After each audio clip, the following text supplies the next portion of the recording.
My personal belief is there's more risk from us doing nothing or from us doing things that maintain the status quo. There's even more risk for leaders who knowingly or unknowingly pick up partisan causes. There is so much partisan virtue signaling on both the left and the right around issues that are designed to tear us apart. Welcome to Encouraging Leaders, a podcast that exists to remind CEOs and aspiring CEOs that you do not have to lead alone. I'm Marty Braun, and I'm your host today, and also joined by an incredible friend and guest, Eric Bronner. Eric is the co-founder and COO for an organization called Veterans for All Voters. He's also a naval flight officer, a lawyer, a community activist here in town, just a beautiful human being with a rich family, and I've gotten to know all of them. So I'm excited about this conversation. Eric, welcome to the show. Thanks so much for having me, Mark. Always good to be here with a friend. Good to see your smiling face this morning. I know you're working on hard things, and we'll talk a little bit about, how do you get politically active without becoming politically divided, which is a heart of yours. But I want to ask you a question that I ask every leader because I need to know the answer. I needed to know it for myself. When in your life did you learn that you didn't have to do this whole leadership thing alone? There were times in my life where I started things, whether it was a law firm or a real estate business, they were small enough that if I'm being honest, I did most of it alone.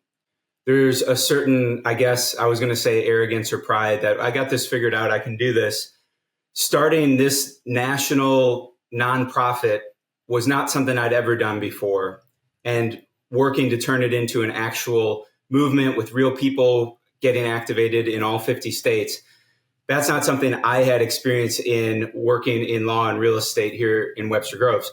So I quickly realized I was stretched way beyond my expertise, my comfort zone. I needed help. Having two early co-founders and a kitchen cabinet of veteran leaders from all over the country is really what turned this into from something that I would still be. If it was just me, I would just be piddling with this, and there would be maybe 10 people who had heard of us. But instead, because I have co-founders who had built national organizations and who had done this before, and veteran leaders who just know how to get things done, we've really made tremendous progress in just under 3 years.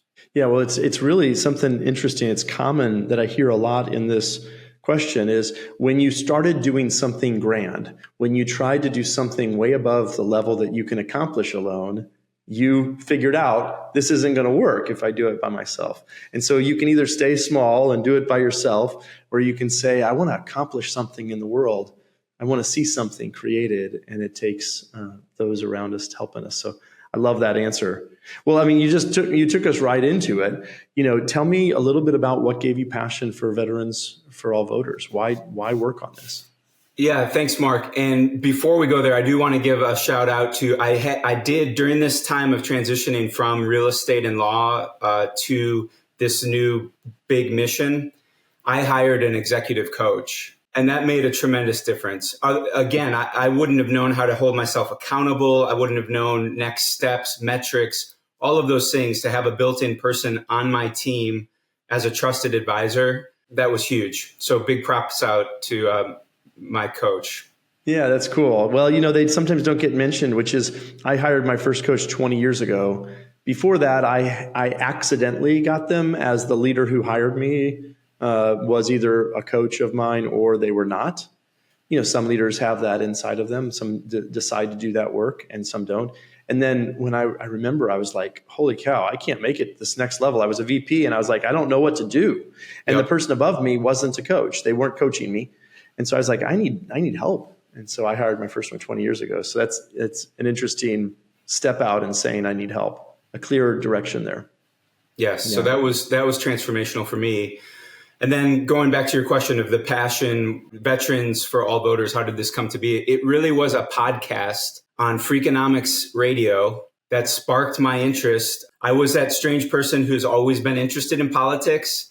I've always wanted to engage in politics. People tell me there's one big problem. Eric, you have to pick a team.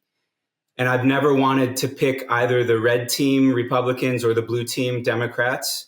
As it turns out, I'm one of the close to 60% of military veterans who don't identify as a Democrat or a Republican.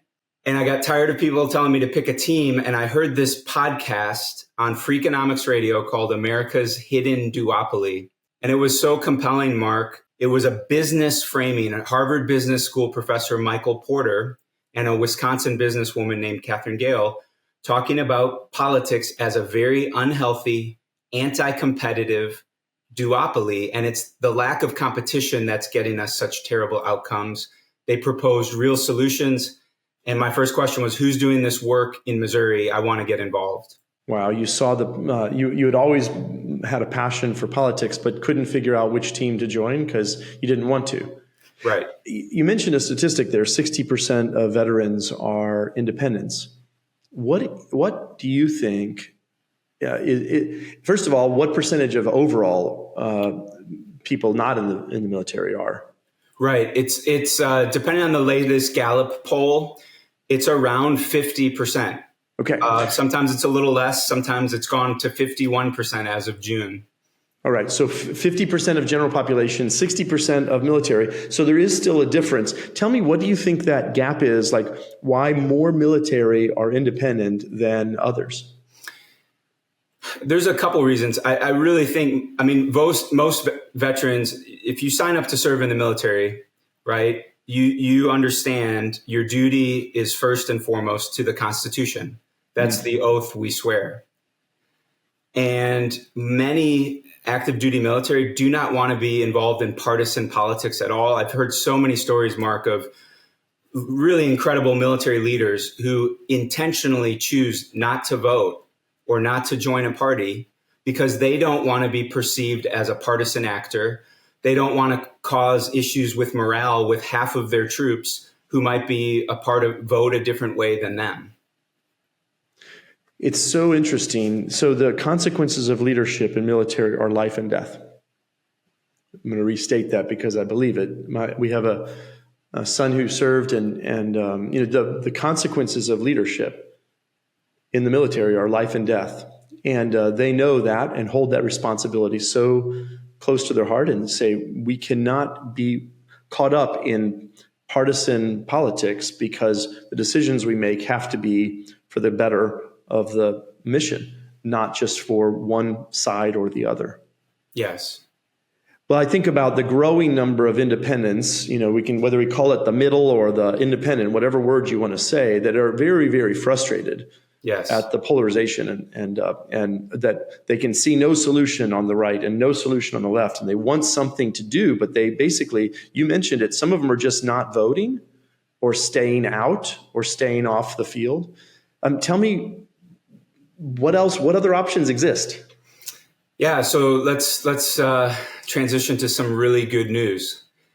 Good news number one, the American people are not nearly as divided as the media and the politics industry would have us believe, right? Because the most extreme, loudest voices get all the attention, and that gets all the coverage, and it makes us think we're hopelessly divided. That's simply not true.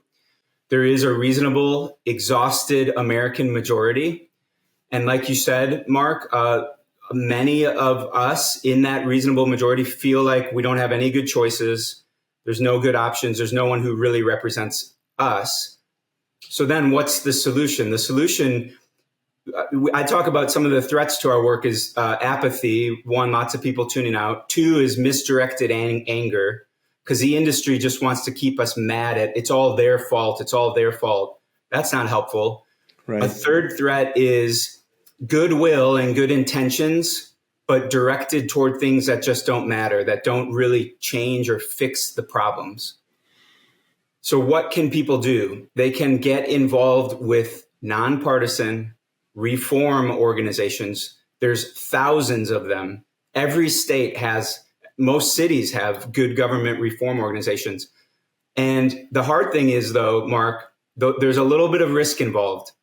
Some of your friends at the next cocktail party might not like you quite as much if you tell them I'm a nonpartisan reformer. I've been told, well, so-and-so, they're part of the problem because they're nonpartisan. They need to get off the sidelines and pick a team. That mentality of pick a team and it's us versus them and this blue versus red paradigm that we're stuck in, that's what's keeping us so entrenched and getting such terrible outcomes. I want to just restate a couple things. First of all, I love the concept that we can be hopeful. Yes. It feels hopeless, and that's not a fun place for human beings to exist. And you're saying that we can be hopeful because there's enormous amounts of people that are right there with you that want for this to be improved and don't have the polarization as their goal.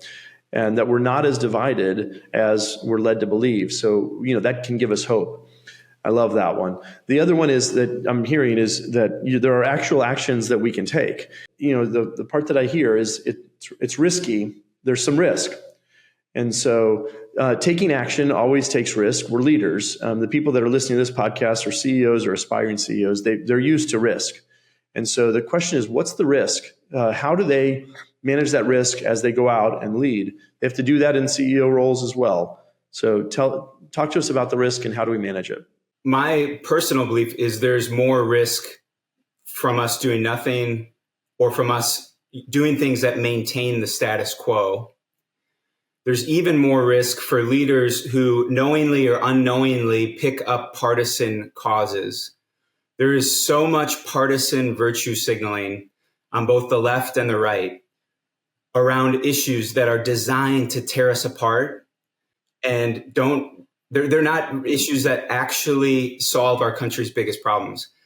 And too many business leaders they get sucked into a vortex of, well, my employees are saying I need to plant this flag in my yard. That's a partisan action that, again, is going to have negative partisan consequences. So what I would say is the risk of becoming truly nonpartisan and working on structural reforms that frankly are opposed by both parties is less than doing something knowingly or unknowingly that just continues the negative partisanship cycle that we're stuck in. Yeah, I think one of the pieces that might bring it together for our CEOs is that they think about, the highest level CEOs think about systems. And so inside of their organization, they're talking about culture and systems. And they're basically saying, yes, we've got one person over here that's having an issue and we have to deal with one issue. It doesn't abdicate responsibility at the personal level, but they have to figure out the system changes that they need to make so that the system grows healthy.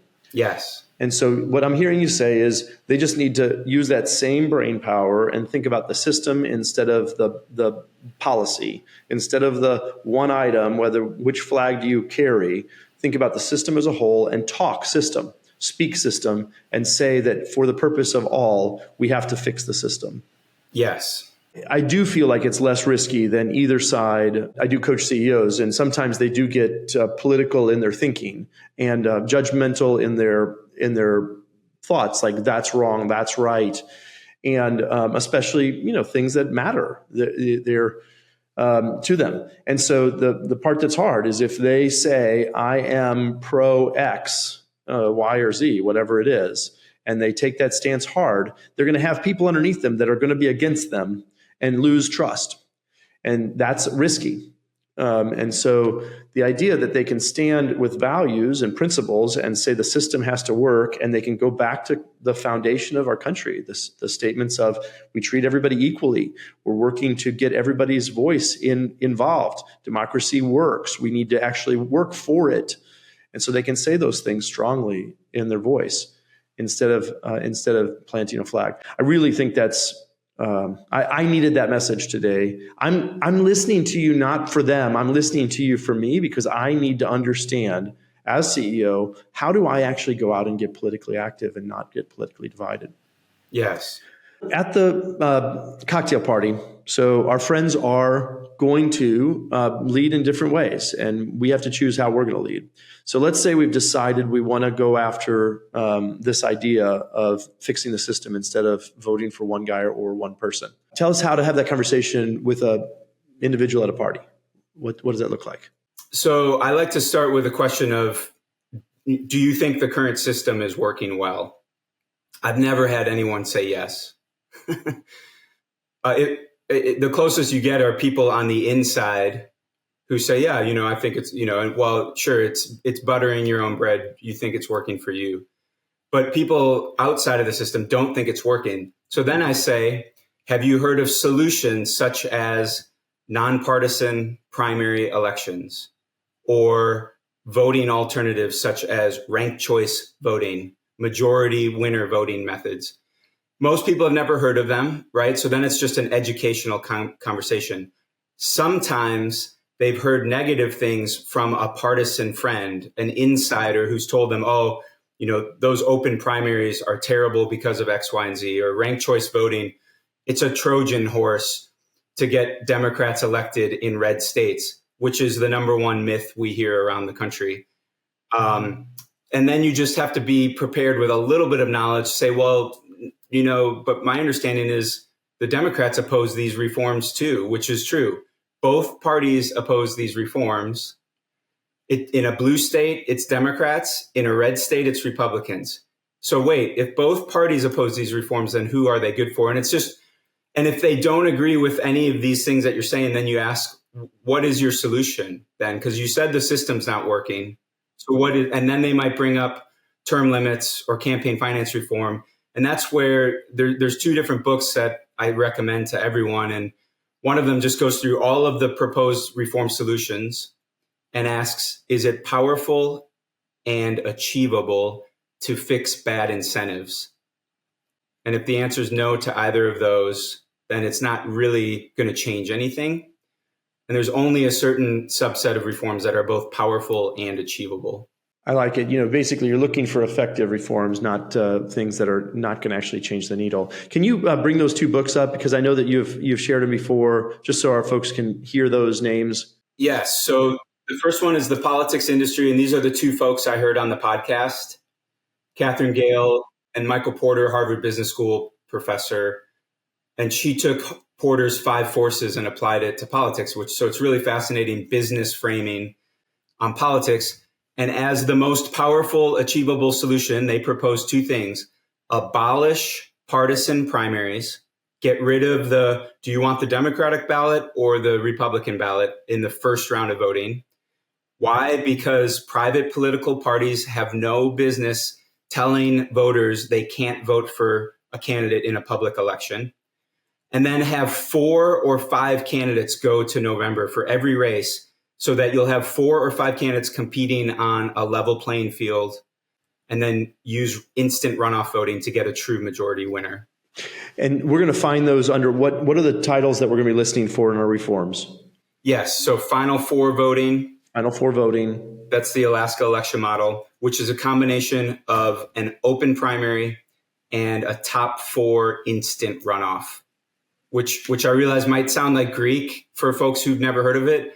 Yeah. But it's just learning about these things. And the fact, Mark, also that 10 states are looking to pass primary reform this election cycle. It's making it up to the actual electorate. It's actually getting to the point where we're voting on it now. People are voting on it. It's 7 states and Washington, D.C. There will be a vote to change the system in the positive direction. There's 3 states that are more in a defensive posture. And then there's a new national movement called the Let America Vote Act. And that's a bipartisan piece of legislation that was introduced within the last couple of weeks that simply says for all federal elections, every eligible voter needs to be allowed to vote for any candidate regardless of party affiliation. And that's an open, nonpartisan primary. So Let America Vote Act is a great example of this is truly bipartisan. This will empower 24 million independent Americans to be able to vote in their own taxpayer-funded elections. And it will help depolarize us. It will help make the system work better because it will reward common sense problem-solving people. I love it. And it gets those 60% of veterans who are independent to be able to actually vote in those primaries, to be able to choose folks that they want to see up there. Instead of right now, they're not able to vote. The 51% of independents in the U.S. population are not able to vote in those primaries. And so we get a hand-selected folks that can actually select who's going to be the nominee. And then at the state level, tell me about Alaska. How long have they been doing this one? How's it been going? Alaska passed their new system in 2020 via ballot measure, and any new change is going to be controversial, right? It passed with just under 51% of support. It was used for the first time in 2022. And the same group of voters elected a moderate Democrat to Congress, a moderate Republican to Congress, Republican U.S. Senator, and a Trump-backed governor. The same voters were able to express a much more politically diverse set of opinions. They weren't forced to pick one side or the other, right? And then what's happened on the state level, Mark, is there's a bipartisan governing coalition. It's still a Republican-led state, but there's a bipartisan group that is working together. They balanced the budget. They passed more substantive legislation than they have in the last 10 years. And the most extreme voices that just want to focus on Twitter and getting likes and getting people angry are on the sidelines. That's the picture in Alaska right now. Because it's controversial, there's an effort to repeal it this year. So it's not over yet. These reforms don't come easy. They're they're opposed by insiders on both sides of the system. Yeah. And so it's not an easy fight that we're in. Well, I think, the sideline people, the sideline acts that we are seeing now as the main show, they're put back on the sidelines. And we can actually have leaders who stand up for the whole and the overall system health and can actually lead from moderate right, moderate left, whatever's needed from from the state, and they can actually elect somebody who can actually go out and lead and build coalitions.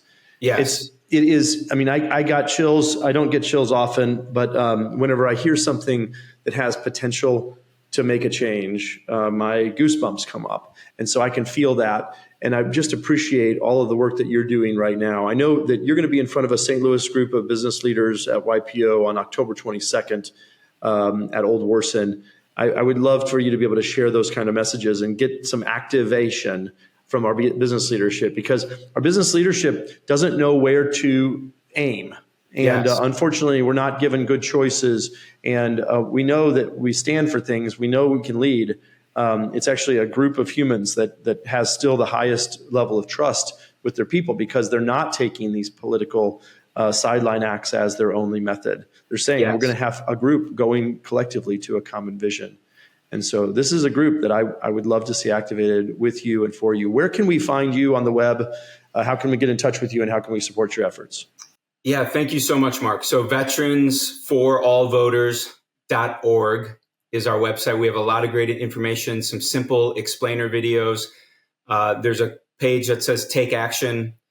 And even if you're not a veteran, you're welcome to join us as a supporter. If you know a veteran, please introduce them. You can introduce them to me personally. I'm very active on LinkedIn. And we're building a community, Mark. It's really exciting. We have about 500 veteran leaders, 48 states, an equal mix of Republicans, Democrats, and independents who are tired of the gaslighting from political parties. They're tired of the negative hyper partisanship, and they want to be part of the solution. So the business community has a huge role to play. As you know, Mark, two of America's most trusted messengers, usually in polling, number one is military veterans. Number two is small business owners. So using our trusted voices for good, for things that actually solve problems and not in ways that are partisan and polarizing. Well, I love that one. And to end, I mean, basically, we've got to use our trusted voices. We have to lead. And so I just appreciate you being willing to step into the gap as representing some of those beautiful voices of the veterans. I am trying with my voice as a CEO to say, here's another group that can actually activate. And how do we do it? What do we do so that we're effective together, not ineffective? It does really feel like the front lines. It feels like the war of today is here. We have to actually fight with our words and with our actions to be able to get the reforms to save the system and to adjust it and to improve it so it can live for another 250 years. I just really appreciate your time today, Eric. Everybody that's listening, appreciate you being a part of our community and listening and sharing with others. If you have any questions about this, I'll get you in touch with Eric. You can get in touch with me and we can do that. If you happen to be in St. Louis and are in the YPO community, come October 22nd to learn more about how you can get more politically active without being politically divided. Thank you so much, Eric. Thank you, Mark. Thanks so much for the time and the great conversation.